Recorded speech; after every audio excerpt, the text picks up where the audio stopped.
We are being told that we must stop eating beef because the methane produced by cattle burps and farts is accelerating global warming. So let's look at the science.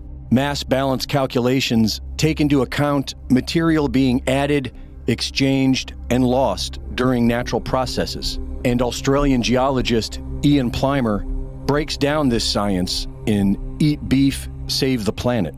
Grass, along with most plant life, consumes carbon dioxide from the air as food. The more CO2, the greener the environment. So the theory that CO2 levels are hurting the environment is flawed from the start.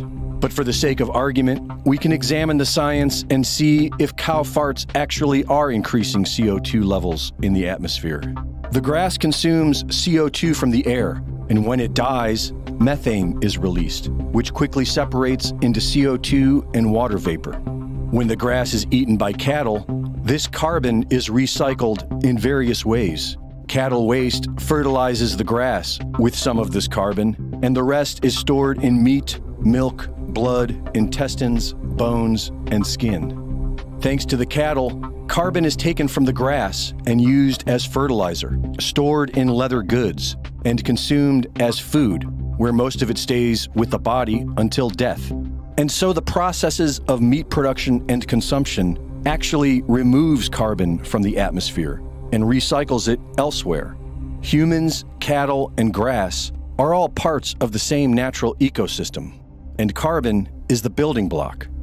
The entire anti-meat agenda is built upon lies. Grass-fed beef is so nutritious that an all-beef diet has become a very popular choice for people cleansing and healing from several ailments and disease. Humans are omnivores, and that means we have the ability to survive on both plants and animals.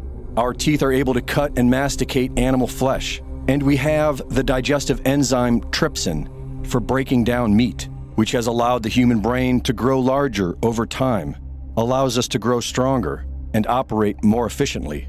Many people eat vegetarian diets because they believe that eating meat is immoral. This argument is taught like a religion, with the main rule being, don't eat anything with a face, which doesn't make any sense. What about the millions of microorganisms we consume in a single glass of water? Do they not deserve the same respect? Experiments with plants and vegetables show how they feel pain and recognize the person who hurt them. Do they not deserve the same respect simply because they have no face?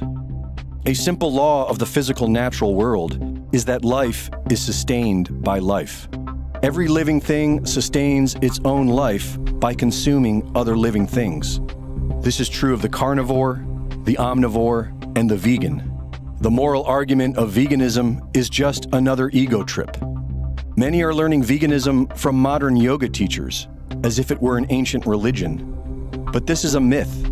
The cow was sacred in traditional yoga because it sustained life. Vegetarianism was only promoted among the lower castes so that enough meat was available to the warrior and priest classes.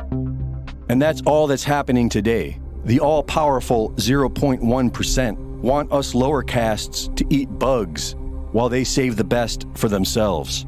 But it's even worse than that. They want us all to get sick and die. In an evaluation of edible insects and the transmission of parasitic diseases, 1/3 of all insects studied were found to be pathogenic to humans.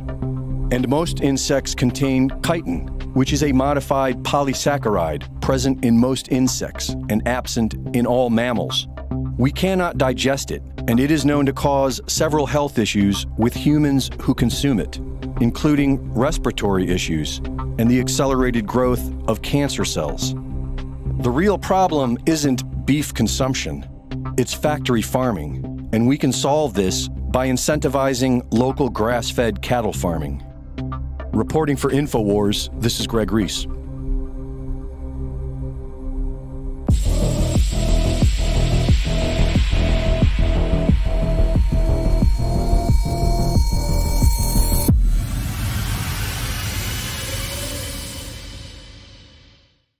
Thank you for watching the latest Greg Reese Report. Be sure to go to reesereport.com to see my latest videos, sign up for my free newsletter, and subscribe for exclusive content. And be sure to support my sponsor at InfoWarsStore.com. Alex Jones expanded his broadcast by selling a line of products focused on healing from the toxic world of a corrupt system, which has allowed InfoWars to remain a free public broadcast to combat the dangerous lies of the mainstream media. Alex Jones is patient zero for alternative facts. Do you understand what I have said? Yes, I believe what I said was true. So I don't. Yes, you believe everything you say is true, but it isn't. Your beliefs do not make something true. That is what we're doing here. There's going to be a large set of plaintiffs who are going to be dividing up the corpse of InfoWars in the bankruptcy estate. The InfoWars audience has mobilized and awakened the world to the threat that is globalism. And with your continued support, we will keep going. Join us now and support the InfoWar.